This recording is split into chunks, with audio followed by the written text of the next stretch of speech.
Hello বন্ধুরা, দেখো আজকে আমি তোমাদের ধোকার ডালনা বানিয়ে দেখাবো। এটা কিন্তু লুচি, রুটি, পরোটা সবার সাথে, ভাতের সাথেও ভীষণ ভালো লাগে খেতে। একদম নিরামিষভাবে রান্না করেছি। দেখো এখানে আমরা ছোলার ডালটাকে 2-2.5 ঘন্টা মতো ভিজিয়ে রেখেছিলাম। এবার আমরা এটাকে কাঁচা লঙ্কা আর আদা দিয়ে ছোলার ডালটাকে খুব সামান্য পরিমাণ জল দিয়ে বেটে নিতে হবে। বেশি জল দিলে পাতলা হয়ে যাবে, বেশি জল দেওয়া যাবে না।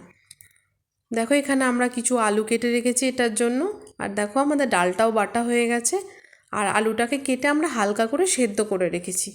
দেখো কড়াতে সামান্য পরিমাণ ঘি আর সাদা তেল দিয়ে আমরা কালো জিরে, হিং ফোড়ন দিয়ে আমরা ডালটাকে ভেজে নেব।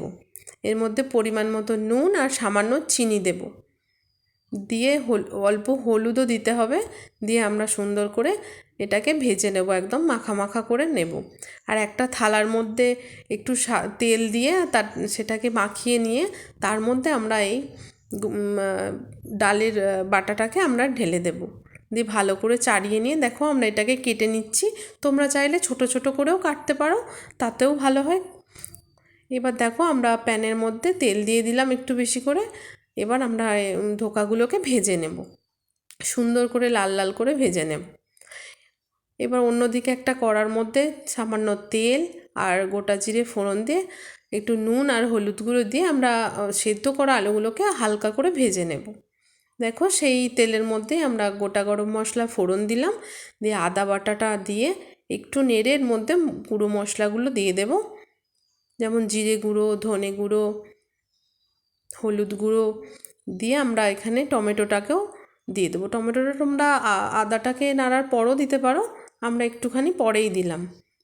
দিয়ে এর মধ্যে একটু পোস্ত আর আমরা 4 মগজ বেটে রেখেছিলাম ওটাকেও দিয়ে দিলাম। দিয়ে দেখো নুন, সামান্য পরিমাণ চিনি আর লঙ্কার গুঁড়ো দিয়ে আমরা ভালো করে কষিয়ে নেব। কষার পর যে বাটিতে মশলা ছিল মশলাটাকে ধুয়ে জলটাকে ধোয়া জলটাকে আমরা আবার সেটা কড়াই দিয়ে দিলাম। একটু বেশি করেই দিতে হবে জল, কেননা এই ধোকাগুলো অনেকটা জল টেনে নেয়। দেখো আমরা আলুটাকেও দিয়ে দিলাম, দিয়ে এবার ধোকাগুলোকেও আমরা দিয়ে দেবো। দিয়ে আমরা সুন্দর করে ফুটিয়ে নিয়ে একটু জল জল রাখবো, কেননা যত এটা ঠান্ডা হবে তত জলটা শুকিয়ে যাবে, অনেকটা জল টেনে নেয়। তাই তোমরা বুঝে পরিমাণ মতো জল দিও। দেখো এর মধ্যে কাঁচা লঙ্কা আর শাহি গুঁড়ো গরম মশলা আমরা দিয়ে দিলাম এর মধ্যে।